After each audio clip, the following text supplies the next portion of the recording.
Bugün sizə çox sadə, amma bir o qədər də dadlı blinçik tortu reseptini təqdim edirəm. İlk öncə xəmirini hazırlayırıq. 5 ədəd yumurtanı dərin bir qaba qırırıq və mikserlə yüngülcə qarışdırırıq.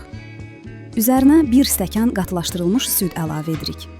Əgər qatılaşdırılmış süd yoxdursa, 2 stəkan adi süd və 1 stəkan şəkər tozu istifadə edə bilərsiniz. Daha sonra 1 çay qaşığı qabartma tozu və 1 xörək qaşığı kakao əlavə edirik. Yavaş-yavaş un əlavə edib qarışdırırıq.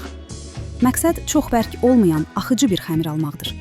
Bu arada tavaya biraz duru yağ əlavə edirik və orta alovda hər bir blinçiyi nazik şəkildə bişiririk. Hər iki tərəfi qızılı rəng alana qədər bişiririk. Bişmiş blinçikləri bir kənara yığırıq və indi keçirik kremin hazırlanmasına. Krem üçün 200 qram qaymaq, 2-3 xörək qaşığı qatılaşdırılmış süd və 1 paket vanil götürürük. Bütün ərzaqları qarışdırıb hamar, krem kimi bir qarışım alırıq. İndi isə ən maraqlı hissəyə keçirik. Tortun yığılması. İlk blinçiki qoyuruq, üzərinə krem çəkirik. Sonra növbəti blinçiki əlavə edirik və eyni prosesi davam etdiririk.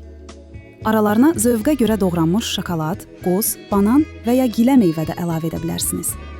Bütün blinçiklər qurtardıqda son qatın üzərinə krem çəkirik. Üzərini kakao, qoz və ya rəndələnmiş şokoladla bəziyirik.